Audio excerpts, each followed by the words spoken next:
sports fans. It's Eric the Big E Arnold here in his sports barn. And it's Tuesday, August 25th, and we're here to bring you some MLB picks for this Tuesday. As we're almost at the halfway point of this abortion of a season, so I guess we gotta start thinking playoffs. There's 30 games away. Let's put it this way, in this disaster of a year, this is better than nothing. I'm entertained by it. It's keeping me busy. So, can't complain. Well, we can complain, but who'd listen? So, let's do the best we can. Now, what happened here last night? A mixed bag. A little loss. Not a great night. We did hit our top play. St. Louis was our top play. Where are we? Here, Monday. I told you Blake Snell made me nervous. I have yet to figure out what to do with these big favorites. I have a tendency to want to play these guys. The model seems to trend towards, if you're for joining us for the first time, when I say model, it's a bunch of angles and trends that I've identified and put on a spreadsheet, more or less. But it does seem to favor these big favorites for some reason. I don't know why.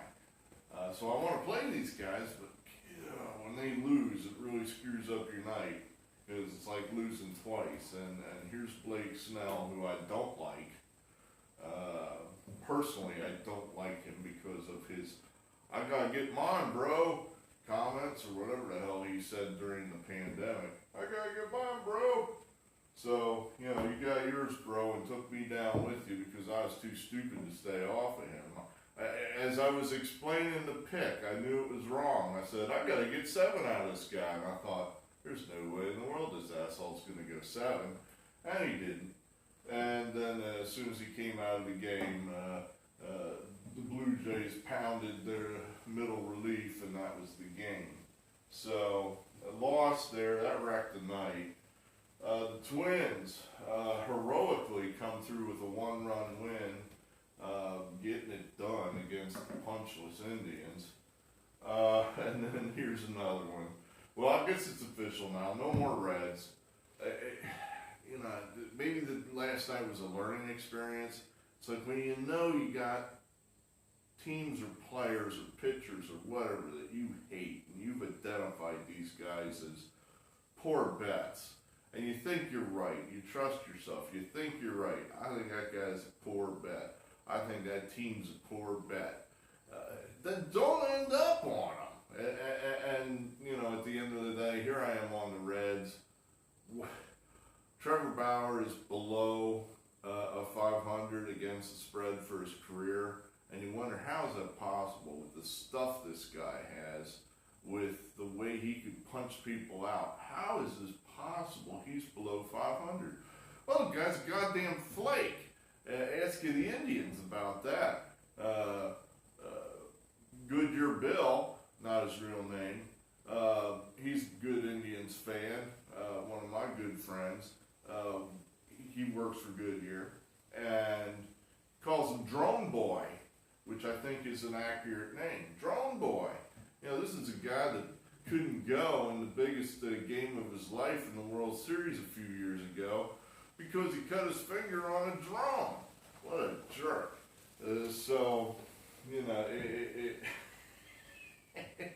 Drone Boy took us down hard in Milwaukee last night. What's he doing out there? He's doing a little dance. He's pretending to drink a beer because he struck a guy out. You're going to do that shit. You better win. On your, sub 500 team, which everybody thought would be above 500. Do you guys, have any self-awareness at all on that Cincinnati team? Anyway, my fault. I'm going to hear bashing the Reds. And who's on them? Me! What the God, stupid ass shit. Just stupid. I do stuff like that. I'll see something, coming, and then I draw the wrong conclusion from it. It's like, I knew that was going to happen, and then, It's like I saw the bus coming. Here comes the bus. It's coming fast. No one else sees the bus. I see the bus. Here comes the bus. And my conclusion is, well, maybe I'll just step in front of it. Smash! And I'll be like, God damn, I saw the bus coming. But I couldn't figure out that if I stepped in front of the bus, bad shit was going to happen. I don't know. I don't know. At any rate, the good part of the night was the St. Louis Cardinals, our top play, did come through like champions. I had picked the Cardinals to go to the World Series, by the way. Our top-rated players are kicking ass. That's one of the things that's keeping me sane here in the abortion of a baseball season here in the barn. That's about the only thing that's keeping me sane, but our top plays have been done well. So the 3-star Cardinals come through. The Astros, they came through very well. I actually couldn't stand it. They had a lead. They frittered it away. They have a 1-run lead. Now they've loaded the bases with like 1 out. And I'm thinking, I'm getting paid here. I'm getting paid here. I'm watching this. I'm getting paid. Altuve, working the count, and he strikes out. It's like this. I mean, I know I just throw that away that these guys are not the dangerous hitters they used to be because they're not cheating. Nobody's banging on a can. They're not getting any kind of buzzers. All of a sudden, those curveballs are suddenly hard to hit. So Altuve, he probably hasn't struck out with the bases loaded in the last 3 years, punches out. And now Correa's got 2 strikes on him. I turned the channel. It's like, I can't watch this. He's just going to punch out. Well, apparently he got a 3-run double. So that saved the day, and Houston came through for us. And then the last game of the night, that's scratched because we were paying a big price just to get Merrill Kelly, who's pitched well for the Diamondbacks, and now he's got, I don't know, it looks like serious elbow issue or nerve impingement or something. Isn't that what they kind of say when you get, he's got a forearm tightness or, elbow issue, Tommy John. So hopefully he's okay. I don't know him from Adam, but we don't wish ill on anybody, particularly people we don't know. So, very mediocre night in the barn. Let's see, NBA, what happened last night? I guess LA, again, comes through as we told you. So they're 3-1 now? 3-1? They're 3-1 against the spread. The Celtics were 3-1 against the spread. That's 6 wins, 2 losses for our NBA picks, I would say. I'm going to do a special Bash the Sixers episode after this is over. Yeah, I've got something. They finally canned Brett Brown, and I want to give him and the Sixers organization what they deserve. So that'll be coming up next. Let's get to Tuesday before this drags on too long here. We have a full slate of games here. 1, 2, 3, 4, 5, 6, 7, 8, 9. I don't have a good feel for this slate of games. I've been staring at it, trying to figure out if I'm in the right place or not. I don't think I am, but I don't know what else to do. And all favorites up there again, which annoys me a little bit because it just doesn't feel exactly right. But anyway, here's what we got. We are playing a 7-inning game here, this 4 o'clock game with the Astros. I'm going to say the 7-inning game thing, I don't know. We have had no luck with that at all.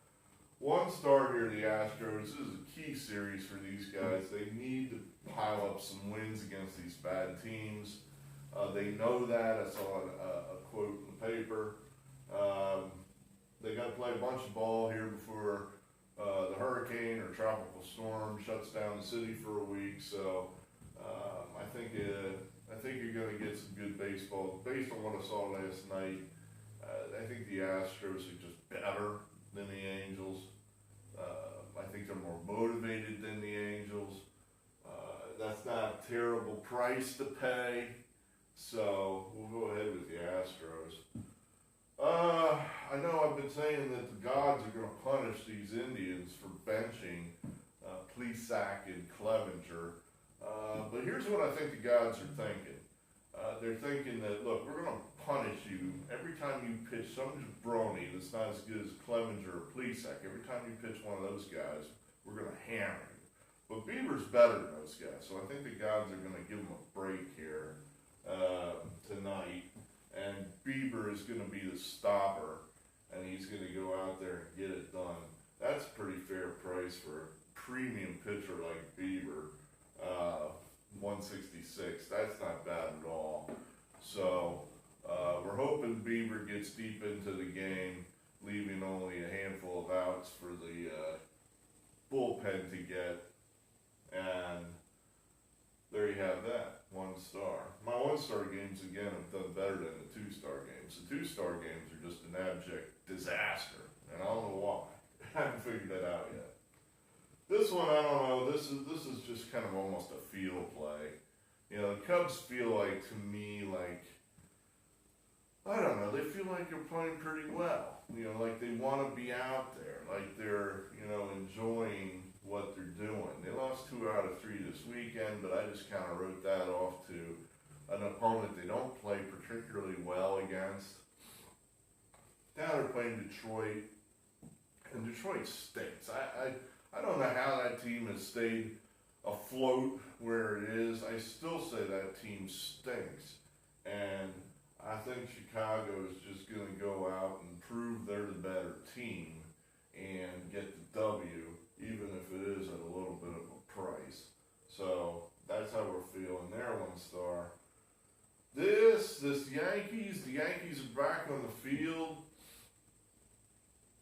at Atlanta. It's a steep price, but it is Garrett Cole. I mean, probably the best pitcher in the league right now.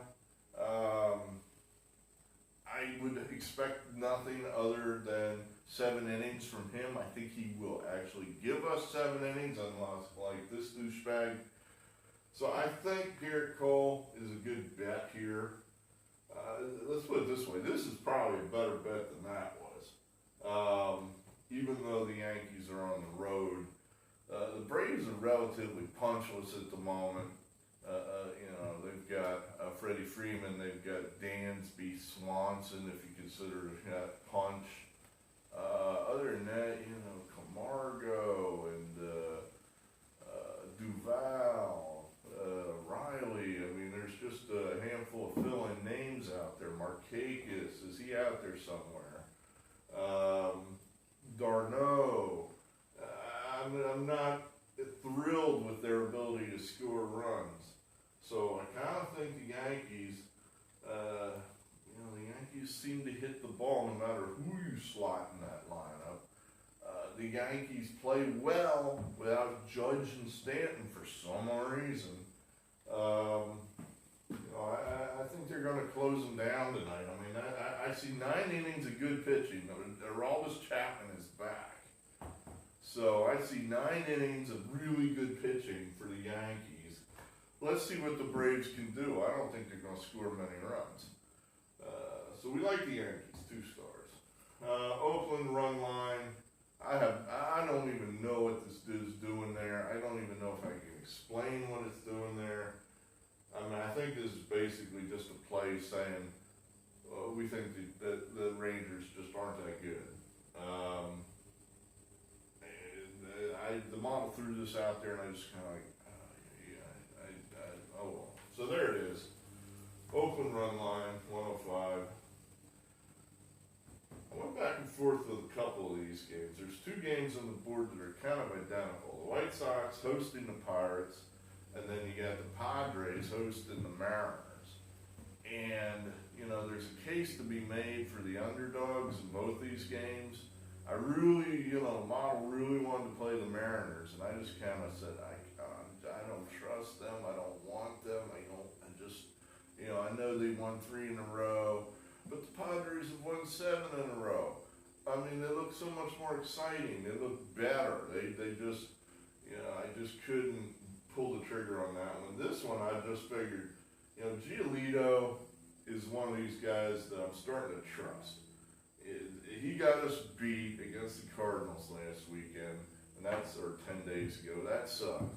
but he throws pitches, he gets deep into the game. You avoid those soft middle relievers and get to some of those hard dudes at the back of the pen. The Pirates, they suck. I don't care that they swept the Brewers, who I don't think are that very good. That's a steep price. I guess that's why we got 1 star on it. But I think that, the Pirates' pen isn't good.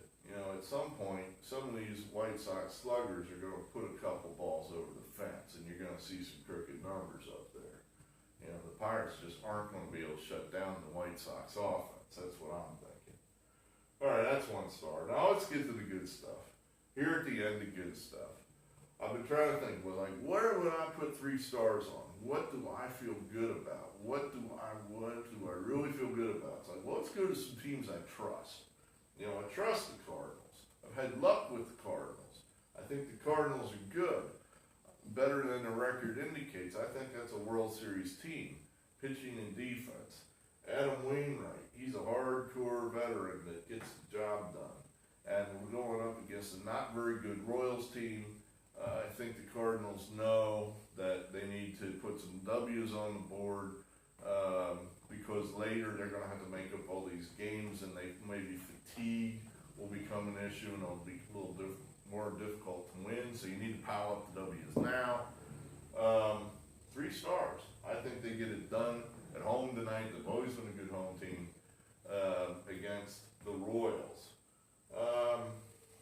The Rockies for 3 stars. This seems a little off what I normally would go to, but I don't know. I watched some of that game last night, and the Rockies seemed like a team that had better pitching. They just seemed better. The Diamondbacks, that just seemed dead, lifeless. They had nothing going. Not taking good at bats. Just not hitting the ball hard. I don't know. Maybe this is kind of a field play, a little bit of a field play, but we like the Rockies tonight, and that's pretty fair price for one of their best pitchers.